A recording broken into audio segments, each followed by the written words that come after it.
Now, Ghana has become the latest recipient of the world's first ever Global Safety and Hygiene Stamp, which was recently launched by the World Trade, Travel and Tourism Council. Ghana's Minister of Tourism, Art and Culture, Honorable Barbara Otinjesi, explained that this development justifies activities put in place by government for a safe travel stamp for Ghana. The stamp, created by the WTTC in May this year, allows travelers to identify destinations and businesses around the world which have adopted the global standardized health and hygiene protocols. The tourism minister had earlier spoken to George Yafi on PM Express Business Edition on various interventions introduced to safe tourism in Ghana amid COVID-19. The first window for applications closed, and we had over 1,000 applications. We have the consultant has gone through about 100 of those applications. It has submitted recommendations to the grants committee.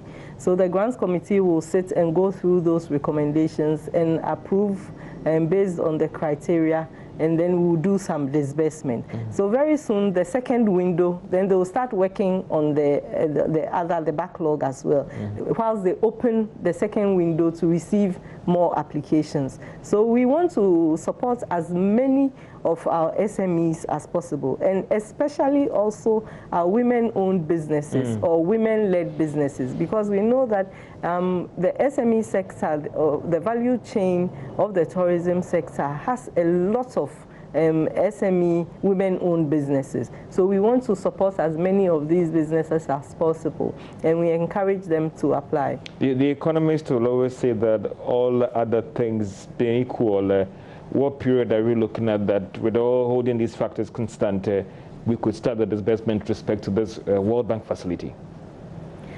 I think the first tranche of disbursement, we are at the end of July. I think by the middle of August, the first tranche disbursements will be made. Yeah. And do you believe that with some of these targeted stimulus support and all the rest, the sector that you want to see as the lead contributor to the economy in 10 years is going to turn the corner? Definitely, because with these projects that we are implementing, the Ghana Tourism Development Project is looking at the various challenges that confront the industry and lending the support to address them. So as we complete this first phase, we can get even more support to do bigger things. Well, let's now speak to the CEO of the Ghana Tourism Authority, Akwesi Agyeman, who joins us on the phone line for more on this development. Welcome to the program, sir. So if you could hear me, first of all, this is big for the tourism industry. It also preps up the eye that currently stays on Ghana when it comes to tourism. It means there is more work to be done. All right, thank you. Yes, it is big. We're quite excited with the stamp, the safety stamp. And the timing couldn't have been any better. Coming just around the time that our airport is about to open, it really gives the confidence that most travelers will need in choosing destinations that they could go to. And having gone through the protocols and having gone through all the safety rituals, if I should put it that way, I think the WTTC have found Ghana as ready to receive travelers and also to put Ghana out there on the map that is a safe destination for travelers. This is good news. Interestingly, we're having this good news, as you rightly stated, amidst a global pandemic. We have seen interventions from a global scale and even a national scale as well. To what end does this endorse Ghana's tourism sector when it comes to preparations and restrictive measures in stopping the spread of COVID-19 in the tourism sector? I mean, I think if you look at the work that has been done, I mean, the leadership that has been shown by His Excellency the President and the Presidential Task Force and the entire health service, you realize that this was to be expected at some point. Now, a lot of people are looking at living life in the new normal. And I think we cannot forever have our borders shut. Like the President has declared when he was recently during the after office. I mean, having the Continental Free Trade here, hosted in Ghana, means that at some point in time, we will expect more people to be coming in. And so for us in the sector, it was important that we work with the professionals, listen to advice, and see how we can put in place the protocols of safety. That really will bring the confidence that we need for people to start looking at Ghana as a destination. Obviously, Beyond the Return is also one of the major projects that we are embarking on. And I believe that once we have this stamp and once the borders are open, it will start getting people moving back into destination. And I think we're quite excited. There's still more work to be done in terms of monitoring the various establishments, the tourist sites, the restaurants and the hotels. And I believe the protocol that we have engaged them on is quite simple and very straightforward.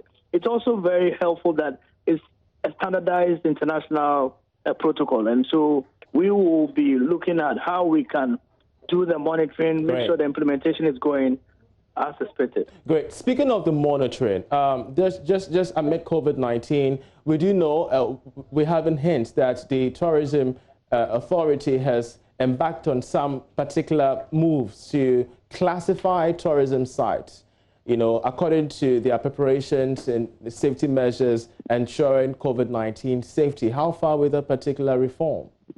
Yeah, that has already been passed, the LI 2393 by Parliament.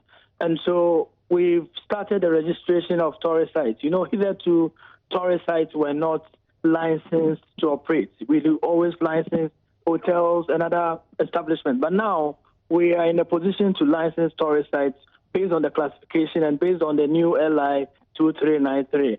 What we have done is to more or less engage the various sites, let them know that these are the new rules of engagement. Security, safety, hygiene protocols are going to be followed, and especially also management of these sites have to be at par, has to be at a certain level that will bring confidence to the industry. And so all these things are coming together at a time that we needed it most, and so we're quite happy. As you rightly stated, when borders are open, we're hopefully going to see more travel numbers, which is going to impact on investment and business activity. Can you estimate the monetary impact that this particular safety and hygiene stamp would have on Ghana's tourism industry? I mean, it's still early days. I think with this release came yesterday. We've been knocking on the doors, I mean, since May, when the first stamp was issued to, I think in Africa, it was Egypt. And we've been knocking on the doors. We've gone back and forth on it. We're still looking at ways that we can. It's not necessarily how much of an impact monetary-wise, but how much of an impact confidence-wise, so that people can say Ghana is a safe destination. Because now, when people are going to travel, there will be some apprehension. Is this destination safe? Are there protocols that will ensure that I can travel in and come back safe? And so that for us is more important at this stage. We will do the numbers because we've already lost 2 quarters. And so, I mean, per estimation, every quarter you will expect about 250,000 people coming in. The fact that we are in a position to start receiving visitors and start positioning Ghana back as a destination of tourism is important now. Akwasi Agyeman, many thanks for having me. He is the CEO of the Ghana Tourism Authority there.